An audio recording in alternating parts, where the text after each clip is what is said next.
¿Qué tal? Muy buenos días.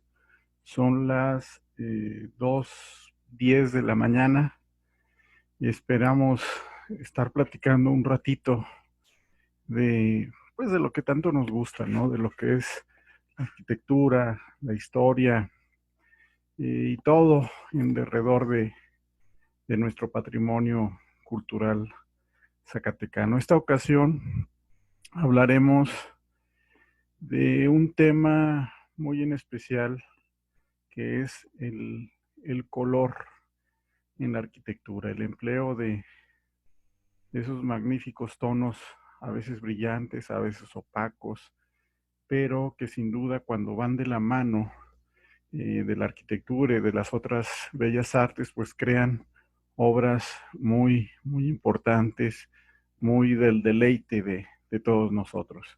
Y en esta ocasión hablaré no de la ciudad de Zacatecas, sino de un caso o de varios casos que hay en Jerez, Zacatecas. Vamos entonces, eh, creo que es la primera plática que no dedico para nada a Zacatecas capital. Creo que por ahí pudiera quedar bien.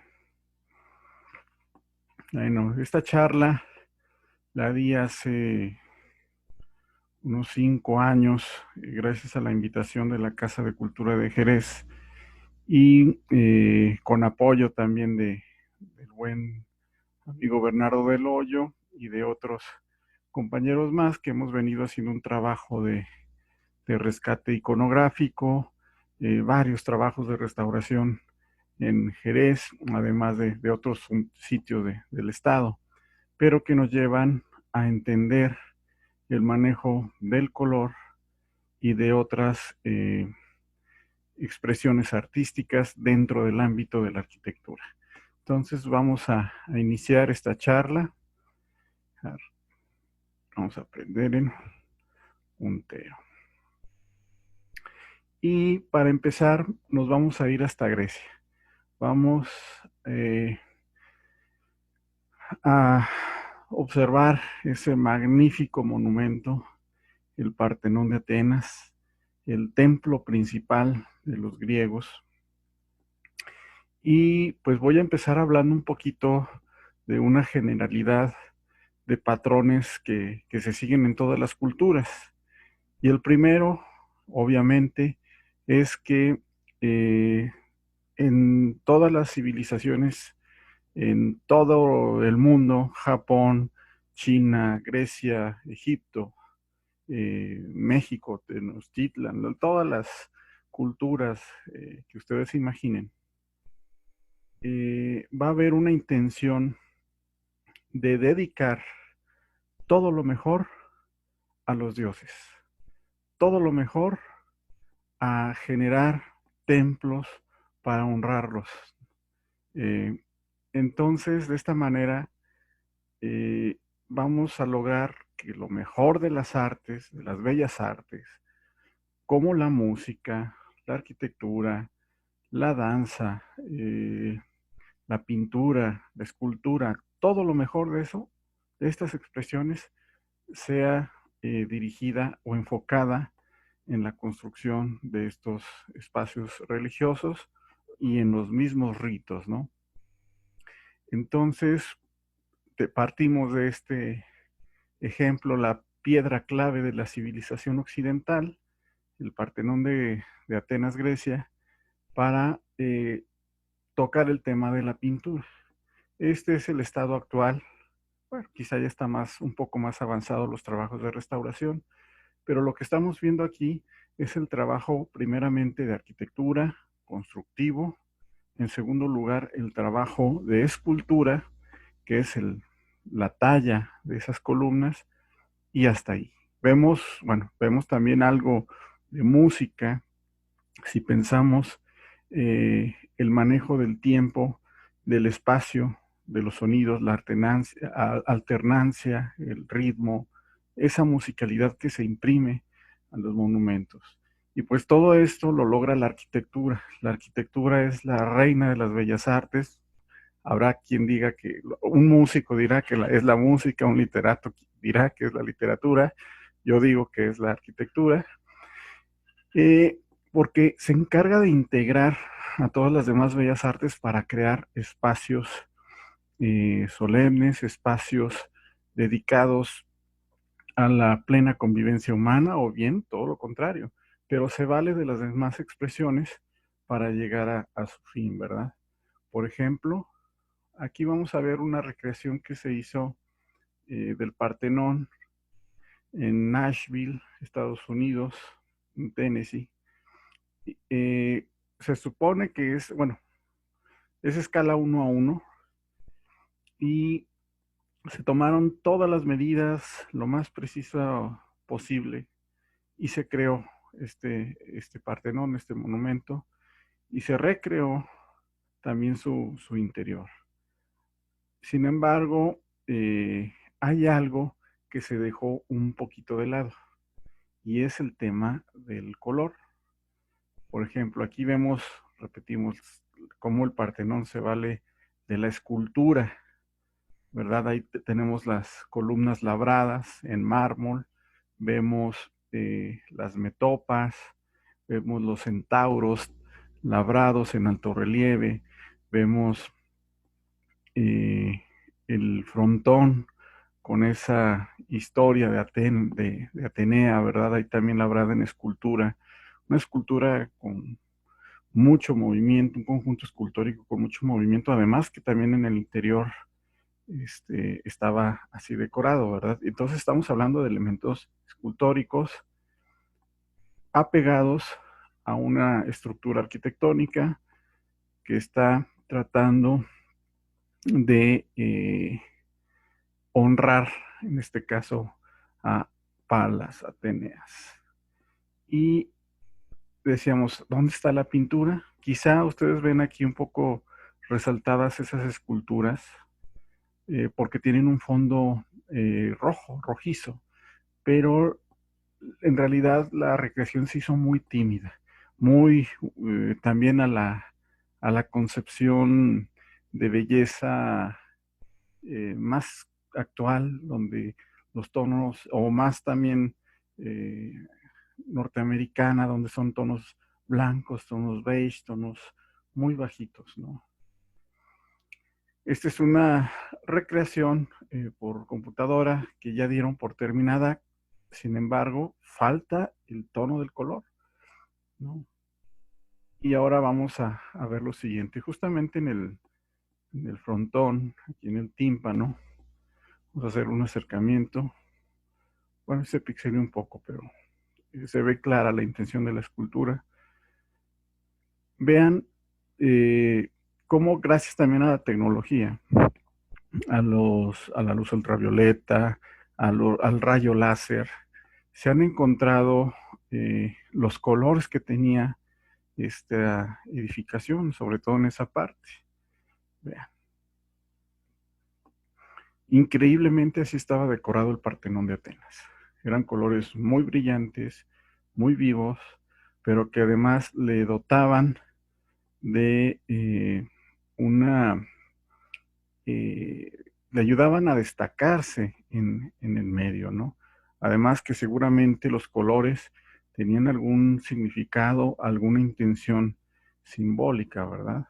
Entonces, eh, debemos de pensar que las obras arquitectónicas, las obras escultóricas iban acompañadas de la pintura, ¿verdad? Hay un juego interesante entre todas las artes que se ayudan unas a otras para resolver situaciones, para crear, en este caso, espacios, y este es uno de esos casos. Vamos a ver, por ejemplo, otro de la victoria de Samotracia, de 190 a.C., una escultura famosísima encontrada en la isla de Samos, y vean ese icono de la cultura helenística, vean todo ese trabajo del escultor.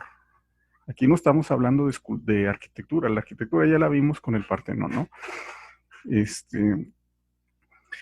Pero aquí estamos viendo un trabajo escultórico, una habilidad tremenda del cincel, de la cofia, para labrar todos esos paños encarnados, ¿no? Encarnados, eh, pegados a la carne, no por el color.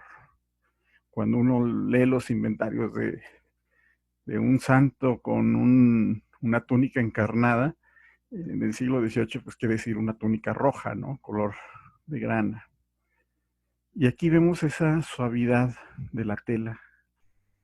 Vean cómo se pega totalmente a la piel, cómo esos pliegues son tan finos que hacen que veamos realmente viva esa escultura, cómo ese movimiento le dota de gran, también cierta, le quita peso, ¿no? Se ve más liviana la escultura cuando tiene movimiento. Vean estos pliegues. Podemos leer la pierna. Sabemos que aquí va la pierna, a pesar de que no estamos viendo más que una roca, ¿verdad? Una pierna con varios paños. Vean las alas. Sin embargo, cuando este es mero trabajo escultórico, estamos viendo ese cuerpo femenino alado, y si lo vemos a sus 360 grados, nunca vamos a dejar de ver ese cuerpo, ¿verdad? Esa figura. Sin embargo, ¿qué pasa si le añadimos el color? Gracias a las restauraciones que se han hecho, bueno, esta pieza es un icono del Museo del Louvre, ahí en esa escalinata, como destaca. Por ejemplo, hay quien recuerde o quien haya visto unas fotografías donde está expuesta la Victoria de Samotracia en el Museo Louvre. Eh, es una inmensa escalinata, una arquería, y solamente al final de la escalinata está la Victoria. Entonces ahí la arquitectura le está sirviendo a la escultura para resaltarlo, ¿verdad? Para resaltar la escultura. Y bueno, si le añadimos aquí ya el color, vean ya esos paños son distintos, ya no es una misma ropa, ya son varias piezas textiles, las cuales se embeben, se pegan al cuerpo, y además en tonos diferentes. Y esto se descubrió gracias a los trabajos de restauración, de mantenimiento que se le han dado a esta famosísima escultura. Y encontraron que, pues obviamente todo estaba pintado, ¿verdad?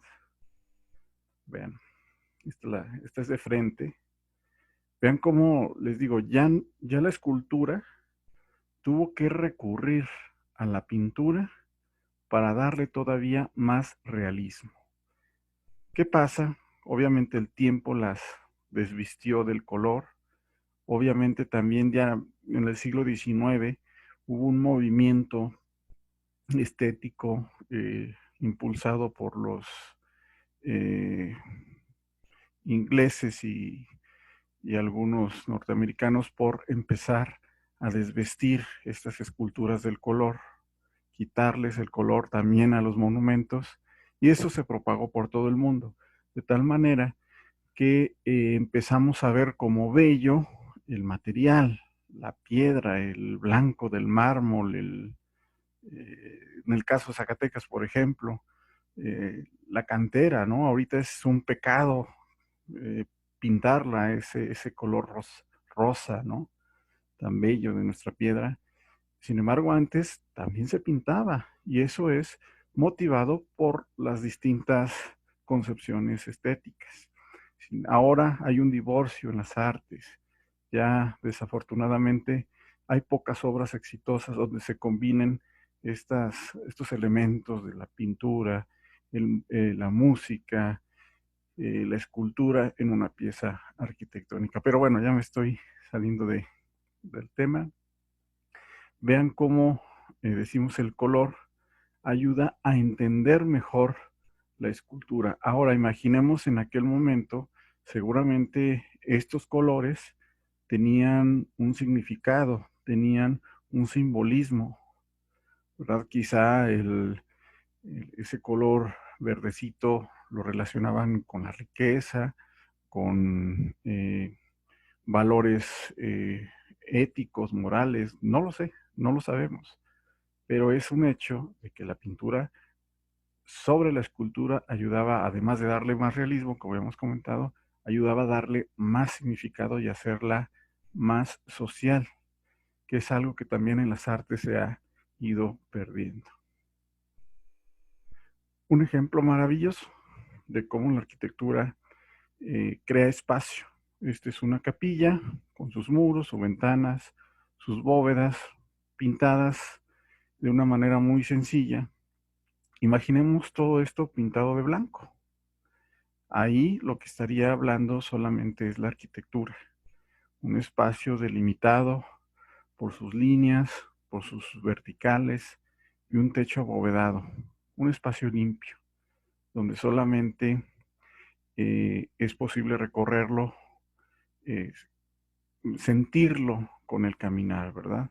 Y obviamente con la vista. Sin embargo, ¿qué pasó con esta famosísima capilla? Cuando la pinta eh, mm, Miguel Ángel Buonarroti, vean el cambio que tuvo. La anterior es la misma capilla, es la Capilla Sixtina. Sin embargo, esto es antes de la intervención de Miguel Ángel Buonarroti, unas bóvedas estrelladas, ya estaban los murales del derredor, pero vean ahora con esa famosísima bóveda, cómo cambia la sensación de esa capilla. Entonces, la capilla se vuelve famosísima por la pintura. Sin embargo, no es famosa por la arquitectura. No es famoso por la escultura, por lo labrado de sus cornisas, por los muros. No es famosa por sus muros, sino por la pintura que está añadida a esos espacios. Entonces, estos ejemplos los doy porque vamos a recurrir a ejemplos locales, a ejemplos zacatecanos. Y vamos a empezar con Jerez. Perdón, aquí se me con una diapositiva. Este es el Panteón de Dolores. Esa la vamos a dar más adelante.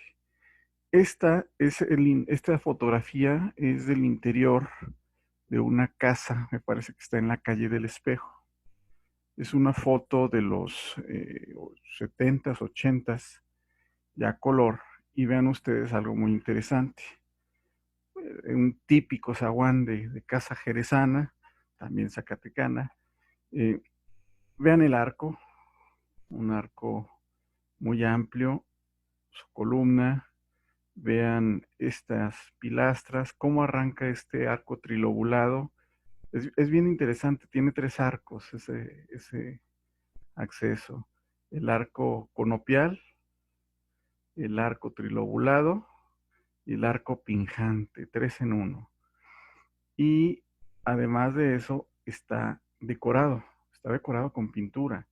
Ustedes lo ven como un gris pardo, un verde, algunos elementos cafés como estos, ¿verdad? Estas florecitas, el mismo pinjante, que es lo que cuelga, también está de color café. Ahí se ve café. Originalmente era un color bronce, lo que pasa que se ha ido oxidando y se vuelve pues más oscuro. Y esta es la fotografía del siglo XIX de la familia que vivía en esta casa. Y es muy interesante porque nos permite ver también la decoración que tuvieron sus muros. Aquí enlazamos el decorado, las pilastras, a la foto de los 80s, pero esta foto nos deja ver las cenefas que tenían en los costados, ¿verdad? En los muros. Si se fijan, ahora lo único que se hace es o pintar todo de blanco o un guardapolvo rojo, un rojo óxido o un café. Pero nada más una línea ancha y una delgadita. Llegamos a esa sencillez. Sin embargo, antes lo hacían con mucho más esmero, mucho más trabajo. De tal manera, veamos ese espacio. Ahí tenemos el detalle. Vean, aquí hay multiplicidad de tonos, una franja ancha, después vemos esta con cierto volumen, con cierta profundidad, una sombra. Vemos decorado también fitomorfo. Luego viene otro elemento como un toro, como un volumen. Un toro es un elemento arquitectónico, no un toro este, con cuernos, ¿verdad?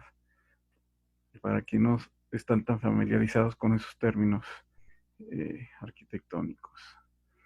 Y vamos a dotarle un poquito de color. Vean cómo cambia el edificio, cómo cambia simplemente la pura imagen. Ahora imagínense estas líneas prolongadas por todo el patio, en las recámaras.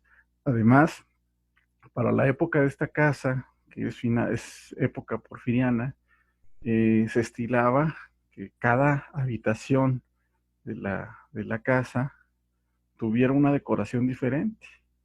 Incluso en aquellas que podían hacerlo, dedicaban que el salón de decoración chino, que el salón inglés, que el salón tailandés, ¿no? Llegaban hasta esos extremos. eh, También gracias a que en esta época había muchos ejemplares, muchos álbumes, mucha literatura sobre decoración, ¿no? Que se hacían en Estados Unidos o se traían de Europa. Miren, también otro detalle interesante que queda o quedaba, no conozco la casa, ojalá algún día pudiera tener esa oportunidad, pero debajo del arco se ve esa intención de eh, marmolear la cantera. Pues la cantera no era el material de construcción, como lo comentamos alguna vez. Sin embargo, aquí la pintaron para que pareciera una piedra más costosa. Da la impresión ese veteado de jaspes, de mármoles, de ónix, ¿verdad? Y se conserva en esta parte debajo del arco, aquí, que se llama intrados, porque se protege más de la lluvia y del sol. Por eso se conserva más ahí, en esas partes la pintura. No le da tanto la lluvia. Esta es otra finca también muy interesante. Esta tiene arquitectura del siglo XVIII, del XIX, y las combina muy bien. Y esta es la puerta del zaguán, también es una casa jerezana, y parece a simple vista eh, sencilla, ¿no? La cantera, su arco. Sin embargo, aquí en las jambas encontramos estos elementos que nos dicen que estuvo también pintada imitando piedras más costosas, más sólidas. Por ejemplo, aquí, todo está imitando mármol. Esas son vetas simuladas. Y así lo estuvo toda la arquería del patio. Miren, ahí está. Vean cómo imitan las vetas, los manchones que produce la conformación de esas rocas. Y en la parte exterior, pues ya no existe pintura porque es la que está expuesta a la lluvia, al viento, a los distintos agentes climáticos y se pierde. Desafortunadamente, también en Zacatecas, en Jerez y en todo México llegó esa idea de que lo viejo es aburrido, de que lo viejo no sirve y de que lo bonito es ver la cantera limpia. Y se agarraron lijando la cantera y picándola cuando eran parte del diseño arquitectónico, ¿verdad? Por ejemplo, como lo mencionamos con el Partenón, con que la pintura le ayudaba a la escultura, eh, perdón, con la Victoria de Samotracia, que la Victoria, a pesar de ser labrada, estaba pintura y le ayudaba a lucir más. Estos son detalles también de los muros, algunas rocallas, estas se llaman rocallas, que quedaron de ahí de algunos viejos tapices. Es interesante porque aquí vean cómo está de un lado un diseño en pintura distinto color y del otro el café oscuro con otro diseño, y eso es porque ahí había un mueble, me parece que era un piano. Entonces, cuando pintaron no movieron el piano y hasta ahí llegaron, ¿verdad? Pero gracias a eso se pudo conservar también algo de la decoración original.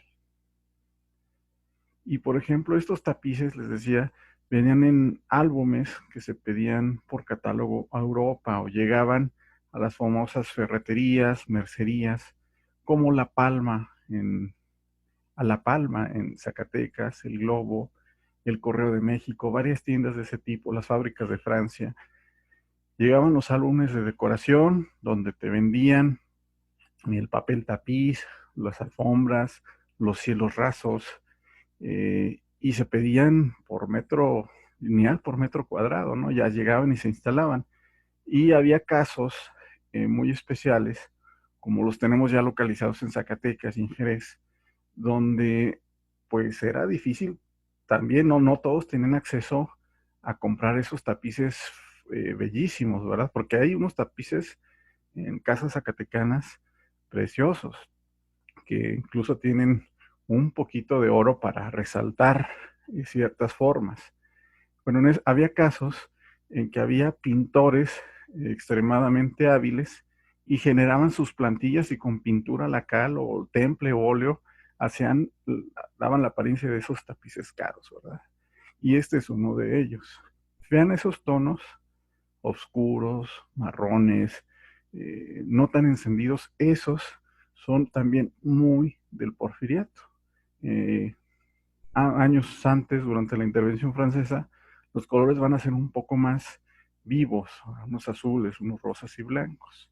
Pero bueno, eso lo veremos después. Miren, vean aquí esa puerta. Es de esa misma casa. Vean el marco, cómo se ve hasta un poco con brillo y da la apariencia de mármol, ¿verdad?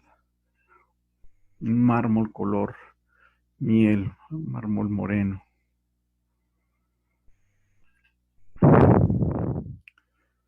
Miren, vamos a ver esta casa, una de las casas más bonitas de la calle del Espejo, donde vemos también la conjugación de la escultura, de la arquitectura, y vamos a ver también la presencia de la pintura. La voy a regresar. Vean ustedes cómo gracias a que el muro está de blanco, lo que luce es la escultura reflejada en el labrado de los marcos de las puertas, de la cornisa, y la escultura también presente en el trabajo de herrería y en el trabajo de labrado de la puerta, del tallado. Esta casa tiene, ojalá no la hayan limpiado por completo. Tuve la oportunidad de ir, eh, retratarla de cerca, hacer algunos, eh, un recorrido visual, y encontramos lo siguiente. Bueno, ahí está, para que la vean en el estado normal. En esa preciosa entrada. Un arco escarzano, un escarzano peraltado, porque este pequeño, como el arco no llega completamente a esta cornisa, tiene un pequeño peralte y por eso dice escarzano peraltado. Las jambas, que son las partes laterales de las entradas de la portada, están almohadilladas, tienen ese ritmo, ya estamos hablando de ritmo, ya estamos hablando también de algunos elementos que maneja la música. Vean las dovelas son cada una de las piezas que integran el arco, un dintel. Vean este tallado muy fino, un calado en cantera, hay una intención de tener un escudo, y además el tallado de la madera, ¿verdad? Que también es escultura porque maneja 3 dimensiones. Esas puertas muy, muy jerezanas. Y vamos a esa parte. No sé si ustedes lo alcancen a ver. Espero que sí. Pero vean cómo aquí la dovela es una sola pieza hasta acá. Esta otra dovela también es otra pieza. Pero entre la dovela y esta crestería invertida hay tonos de color ocre, un color amarillito. Pues resulta que estaba pintado de ese color. ¿Y para qué? Para también ayudarle a la escultura a resaltar estos detalles. ¿Qué pasa si lo coloreo? Donde tengo los detalles. Perdón, los testimonios hasta este punto. Pues lo que vamos a tener es que va a destacar más la dovela del conjunto de la portada. Sin embargo, estos elementos que son tan finos, que son como si los hubiéramos cortado con una selleta en madera, pues se van a perder un poco. Vean, este es el otro costado. Ahí más el detalle. Pero aquí le voy a agregar tal el color, tal y como estaba. Vean cómo resalta esa decoración tan fina. Ya no nada más es el claroscuro o el contraste de la luz y sombra lo que ayuda a leer el labrado. Ya la pintura le ayudó a destacar más. Vean.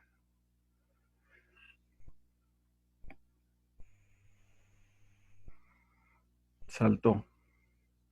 Y eso es lo que buscaba la pintura. Eso es lo interesante de la arquitectura, que además de crear este espacio para la vivienda, un espacio que tiene que ser funcional, que tiene que ser cómodo, seguro, tiene que ser bello.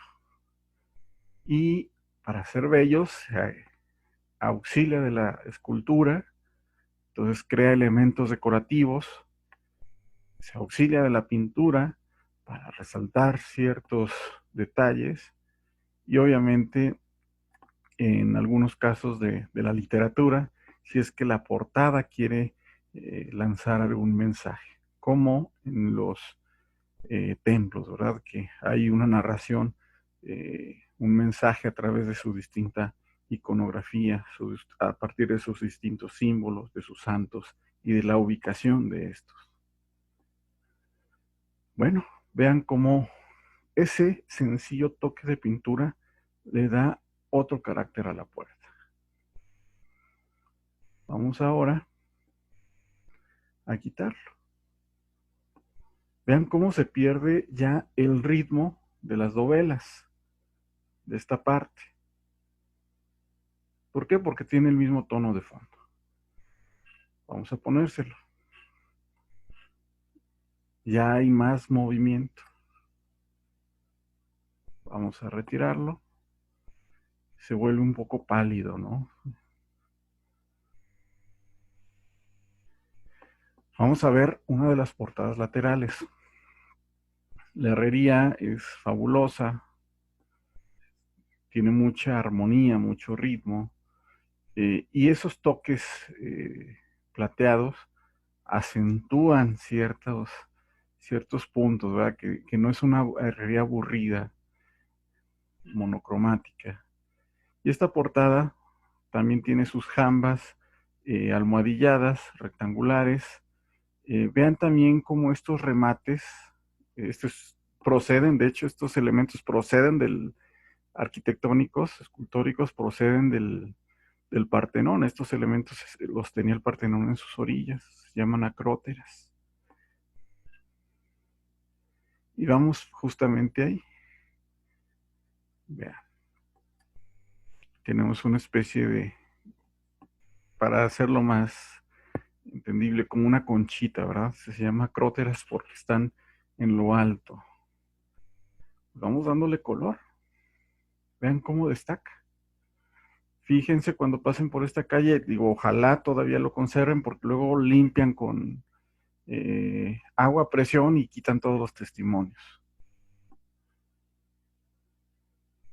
En esta del centro, vean, por eso se ve algo manchado. Dicen, será mugre. No es mugre. Bueno, también tiene algo de mugre, pero hay elementos, pigmentos microscópicos que cuando uno se aleja, pues entre tantos empieza a ver el tono. Fíjense ahora que se incendió Notre Dame de París, pues estaban haciendo ya trabajos de restauración desde hace muchos años, está en restauración, y encontraron que toda la fachada de Notre Dame, las esculturas, los santos, las columnas también estaban pintadas, y eso lo encontraron con rayo láser. Entonces aquí, por fortuna, no necesitamos el rayo láser, porque obviamente son construcciones no tan antiguas, pero que están los testimonios muy visibles. Miren cómo se vuelve más cálido, ¿no? La escultura.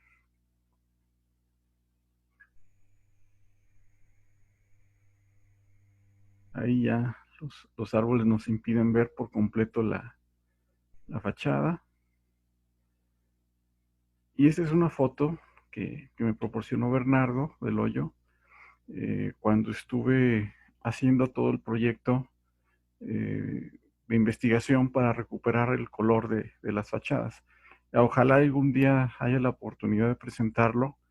Realmente Jerez era, si ahorita es bonito, antes era lo doble de bello, ¿no? Por estos elementos de pintura.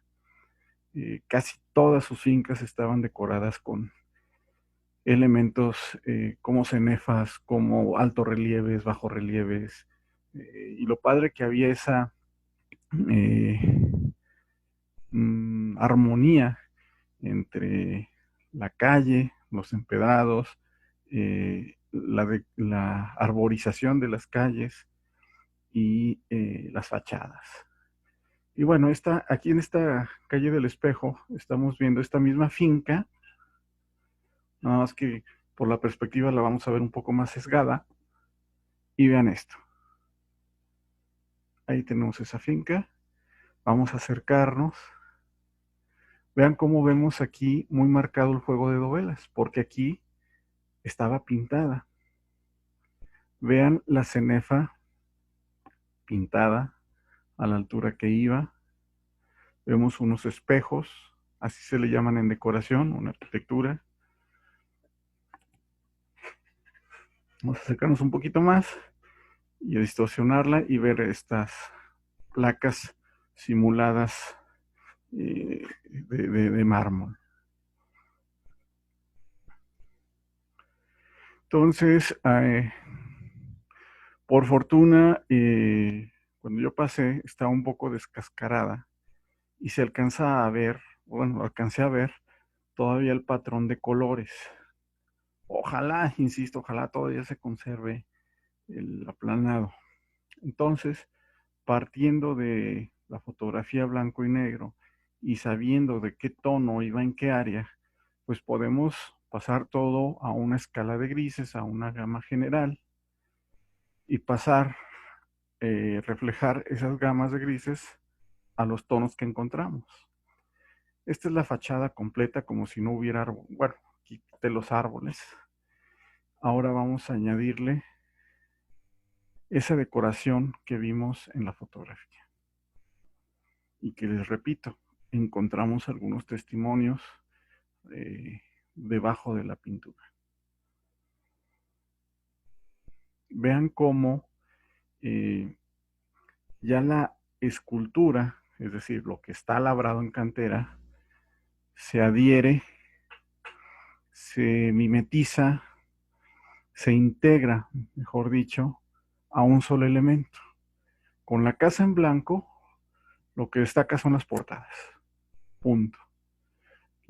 Es muy bonita, pero es lo único que está destacando. Sin embargo, cuando ya le metemos la decoración, pues el ritmo cambia, se vuelve más dinámico, se vuelve más rico visualmente.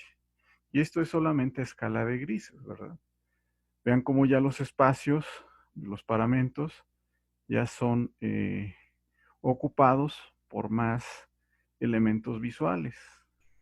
Estos espejos que les digo se llaman así, y piensen cómo esta pintura se integraba a la arquitectura por esos pequeños detalles. No era necesario pintar aquí toda la cantera, solamente algunos perfiles, algunos bajorrelieves. Ahora Démosle el color. Son colores muy de la época, son colores que van a encontrar ustedes en muchos interiores en Jerez todavía, en los muebles, en las pastas de los libros, esos colores cafés, verdes, marrones, eh, a veces hasta unos rojos muy quemados, ¿no? Y por eso tenemos la presencia de esos colores aún en la cantera. Ahora, ¿por qué se perdió esta decoración? Mucho se debe al descuido eh, que se generó después de la Revolución Mexicana. Después de la Revolución, las haciendas quedaron destrozadas, la economía de los pueblos, de las ciudades, y así, este, y lo más fácil para mantener eh, digna la fachada, pues era pintarla de blanco, pintarla de cal. Entonces eso ayuda muchas veces a que los testimonios antiguos se vayan conservando debajo de capa y capa y capa y capa de cal, porque la cal era lo más barato, la cal blanca, ¿no? Entonces, debido a eso se empezaron a perder esas decoraciones. Hay casos en donde obviamente por el tiempo se cae en el enjarre y pues es muy costoso o era muy costoso recuperarlo, ¿verdad? Y costoso digo para ese tiempo, actualmente ya no lo es tanto. Vean, ahí está entonces el patrón de escala de grises, si hubiéramos encontrado verdes, ya sabemos a qué parte correspondían, los rojos, los tonos más verdosos también. Volvemos a esa fachada, recuperamos su decoración, pero vean lo interesante que les digo, cómo la pintura hace de una obra sencilla que resalten también, que se vea completa, ¿no? Ya no se ve esa separación entre lo que es cantera, entre lo que es piedra, entre lo que es madera, ya es una sola obra. Y esto obviamente, como comentábamos, si le ponemos verdor, el verdor de las calles jerezanas, los árboles bien recortados, las banquetas perfectamente alineadas, eh, pues generan esa belleza, esa estética que a veces no se, que ya se ha perdido, ¿no? Esa estética que es necesaria para ser simplemente feliz al pasar por las calles. Y ahora los autos, los postes, los cables, los anuncios, pues perturban, ¿no? Ya nuestras imágenes cotidianas. Aquí vemos un poquito más a detalle la imagen. Aquí ya decoramos, pintamos esa puerta y unos tonos mínimos de marrón para resaltar ese trabajo calado de la crestería, del remate. Esta es otra casa, en la plaza o plazuela Tacuba, también muy bonita, donde los elementos pues también lucen, los elementos escultóricos, vean sus ménsulas, estos rostros, estos cueros, así se les llaman también, estas remates como de algunos edificios. Vean cómo la carpintería se vuelve parte de la escultura, ¿verdad? No es una puerta lisa y ya, ¿no? También tiene trabajo, también tiene dedicación. Y ahí también vamos a ver distintas capas que ha tenido la cantera. Obviamente hay capas de los años de 1960, 50, 30, pero también hay pintura del siglo XIX. Vean, en estos espacios van a encontrar ustedes pintura. Eso es en el marco.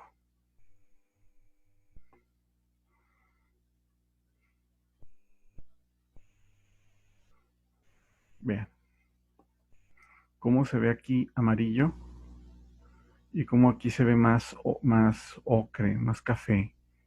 Estos espacios también se ven más amarillos. ¿Por qué? Porque estaban pintados para resaltar más la escultura. Algo también que suele pasar en la actualidad es que limpian toda la cantera, si es de chapa o si son bloques, y la dejan desnuda totalmente. Y ustedes van a ver un tono rosa, otro más claro, otro rojo, otro café, o que es agradable al final de cuentas, ¿no? Esa variedad de tonos. Pero pensando en la época, pensando en el gusto, en la concepción de una buena obra, eso era de mal ver, era algo mal hecho. Entonces se recurría a dar una pátina que homogeneizara tanto tono de piedra. Y después esa pátina, si duraba, la pintaban de tal manera que la cantera nunca estuvo, bueno, no en todos los casos, pero sí trataban de que no se viera tanto cuatrapeo en el tamaño del sillar y en el color del sillar. Hay casos donde aprovechan esa variedad de tonos para darle realce, para darle un elemento añadido que no necesite conservación, ¿verdad? Y jugar con la colorimetría natural de los materiales, como en Tepetón o en la parroquia. Miren, este es un cielo raso, como los hay varios todavía en Zacatecas, en Jerez y en algunos otros municipios del estado. Este es totalmente siglo XX, pero todos esos modelos son importados. Eh, por aquí tengo la portada de un álbum, bueno, es el álbum, de los que este era el tamaño, o al menos de uno de los álbumes, no sé si lo ven, dice Plafones. Estos son los libros que vendían en esas tiendas y ahí vienen todas esas láminas de los diseños para las salas. Entonces pedían según al gusto del dueño, o de la señora de la casa, mejor dicho, este, los tonos, eh, a veces llevaban cierta simbología que se era más localista. Y este es uno de esos que se pedían a Estados Unidos, a Europa, en estas jarras más con mucho movimiento ya, totalmente siglo XX. Ya tienden más al modernismo. Vean la gama de colores, repito, colores muy oscuros, con algunos paisajes, a veces son ciudades inventadas, eh, atendiendo también mucho al sentido del romanticismo. Pintan, hay algunos medallones con castillos, un lago, que si ustedes le añaden una pieza de Chopin, se trasladan de inmediato, ¿no? A ese romanticismo exacerbado. Vean, este es uno de esos plafones, también que los diseñaban con perspectiva. Y ahora pasamos al famoso portal eh, Inguanzo. Vean aquí, pues lo que estamos viendo es la escultura, la talla de las columnas, que generan un espacio para protegerse del sol, para protegerse de la lluvia. Esa es la finalidad de la arquitectura, crear espacios. Como digo, la arquitectura, la pintura y las demás artes se van a encargar de embellecerlos. Entonces aquí, esto es antes de un trabajo de imagen urbana que propusimos. Vean aquí se ven los restos de decoración antigua, de decoración original. Vamos a acercarnos. Bueno, primero la puerta, que también es interesante el juego de dovelas. Vean aquí como si hay una intención de jugar con el color de la piedra. Vean estas rosas y luego una clara, y luego una más oscura, y luego una clara. Se ve, lo hacen en espejo. Aquí esta pieza ya se restauró. Desgraciadamente no le siguieron la proporción de la pieza y ya se perdió ese ritmo, ¿verdad? Una pieza de carpintería fantástica. A estos dos leones rampantes, así se les dice en heráldica. Y ahí tenemos unos listones con el mes en que se construyó, junio de 1891. ¿Verdad? Junio de 1891. Es interesante porque se presta también por la simbología a algunas interpretaciones eh, históricas muy, muy curiosas. Por ejemplo, aquí tenemos ese león rampante y luego tenemos dos columnas, las columnas de Hércules, elementos del escudo español. Pero después arriba tenemos estos ángulos que parecen compases. Entonces ya tenemos ahí elementos eh, simbólicos de la masonería, pero también al mismo tiempo de la antigua realeza o de la realeza española, ¿no? Aquí tenemos el acercamiento de esa decoración en tonos cafés, muy oscuros. Obviamente el sol, el tiempo los degrada, cambian un poquito el tono, eran más vivos. Aquí vemos también una línea que enmarca a la obra escultórica, la obra de cantera. Y si recuperamos ese color, vean, y cómo ayudamos a que el trabajo de acá arriba destaque, se levante visualmente.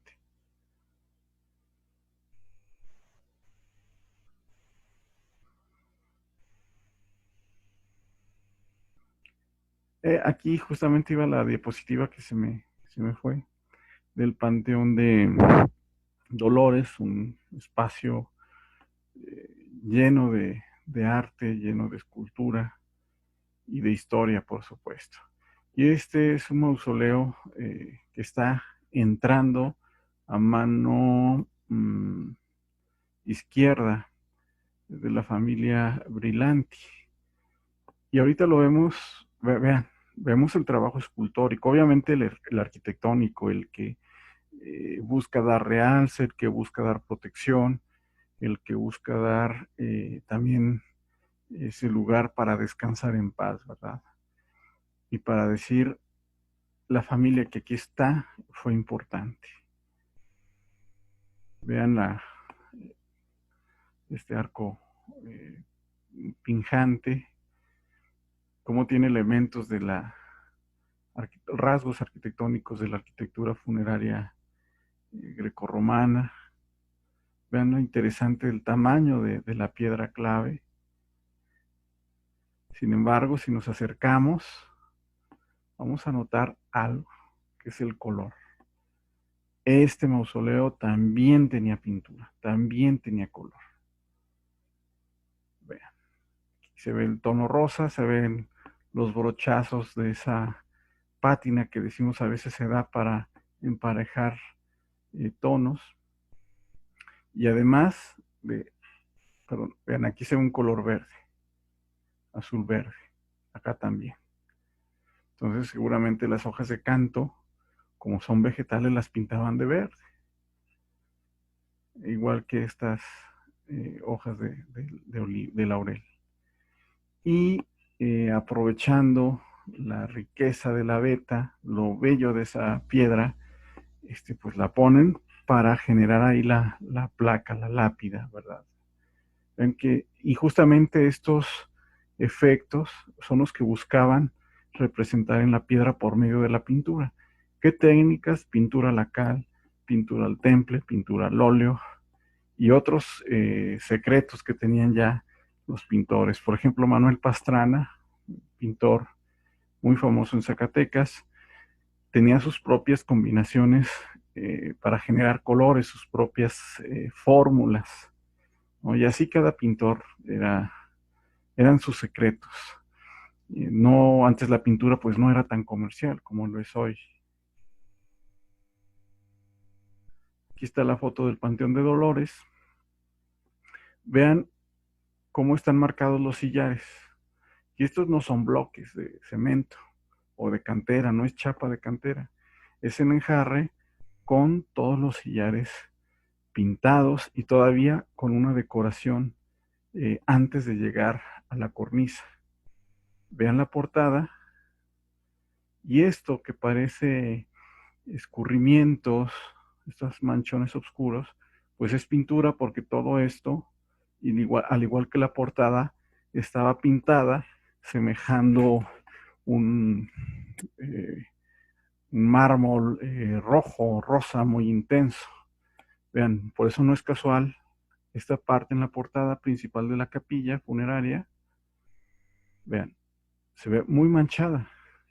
Y uno pensaría, pues es la humedad, son los hongos que se generan normalmente en la piedra. No, es parte de la decoración. Igual en la torre. Vean qué marcados están los sillares, qué marcados. Y vean este espacio. Esta es la foto actual. Vean cómo en cantera limpia, pues no se ven los sillares tan marcados.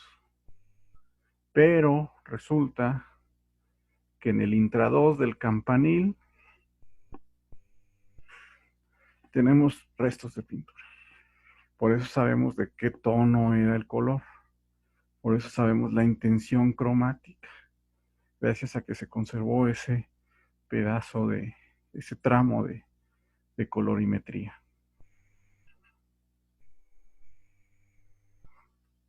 Bueno, antes quisiera que se imaginaran así todo ese templo. A lo mejor ahorita nos resultaría muy chocante por los gustos. Repito que ya estamos acostumbrados a ver la piedra rosa o la piedra gris limpia, pero antes le añadía mucha vista, mucha alegría a la arquitectura en general. Y obviamente el color también antes tenía otro esquema de simbolismo.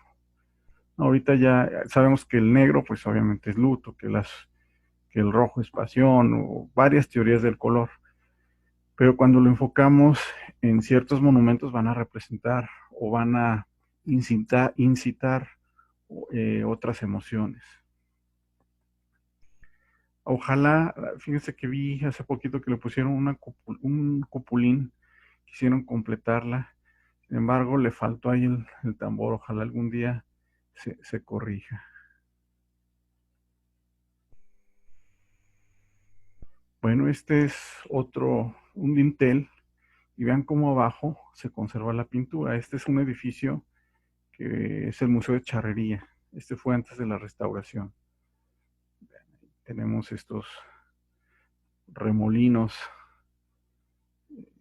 imitando las vetas que tiene la piedra.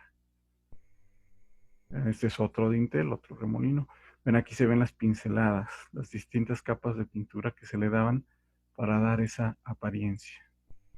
Obviamente, también ya ha perdido, repito, la brillantez del color, la intensidad, y también una especie mm, de barniz que se le daba para que la piedra también fuera brillante y no fuera tan mate, ¿verdad? Ahí está antes, el Museo Charrería antes de su intervención. Y bueno, este es un ejemplo magnífico de la arquitectura jerezana, la arquitectura de don Dámaso Moñetón, ese arquitecto empírico, ese arquitecto, ese escultor, ese genio, ¿no? Vean, este edificio es magnífico, es de mis favoritos, incluso sí. Y lo interesante es que todo está hecho en piedra, en sus exteriores, en cantera, y aquí en este edificio no hubo la necesidad de colocarle elementos de pintura, no hubo necesidad de pintar nada, porque hay un equilibrio muy interesante entre lo que está labrado y sus formas generales. Entonces resalta la escultura, resalta todo ese trabajo de cantería, pero a la vez está integrado en un solo módulo. No hay necesidad de ponerle ni quitarle nada. Es maravilloso todo ese conjunto. Vamos a ver algunos acercamientos. Vean cómo se ve muy bien definido todos los ornamentos, todas las pilastrillas, todos los remates. Y aparte que es una arquitectura ecléctica, es decir, tiene combinación de varios estilos, pero además es un estilo que se fue generando, que se fue haciendo un estilo propio de Don Damaso, ¿no? Podemos verlo, identificarlo en muchas zonas del estado de Zacatecas. Vean cómo también la herrería fue diseñada por Don Damaso y comulga perfectamente con el trabajo de la carpintería que también hacía Don Damaso. Don Damaso no nada más era el que diseñaba el edificio, era el que labraba las piezas, diseñaba las piezas de cantera, era el que diseñaba la herrería y todavía tallaba las piedras, las maderas, las puertas. Hemos encontrado datos donde además de labrar, don Damaso Muñetón también tallaba madera. Entonces era muy versátil este gran personaje que creo que a veces está un poco olvidado o hecho de lado en Zacatecas. Vean qué belleza, qué ritmo, qué armonía. Y vean lo genial de las banquetas, muy cómodas para caminar. Vean la altura que tienen para bajar con seguridad y un empedrado también de maravilla, que esto ya es muy difícil que los hagan.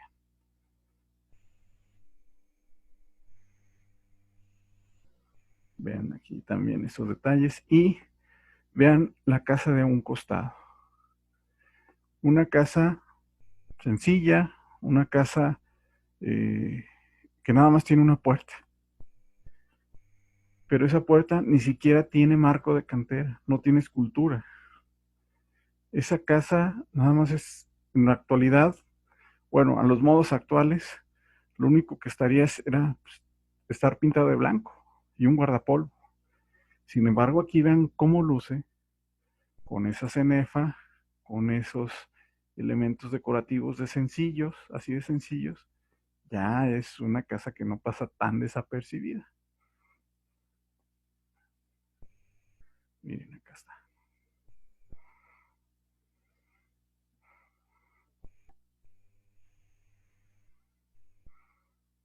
Bueno,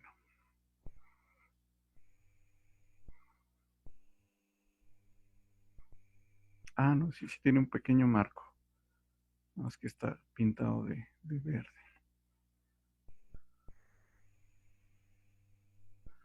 Bueno, pues creo que con esta diapositiva terminamos. Sí.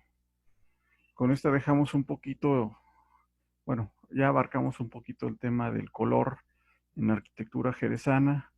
Debo de comentarles que tengo varios años pues haciendo estudios de cromática, estudios de arquitectura, el uso de distintos materiales en algunas partes del estado y realmente creo que Jerez es una especie de síntesis de técnicas, de formas que se aplicaban en la arquitectura religiosa, en la arquitectura residencial y también en la del espacio urbano.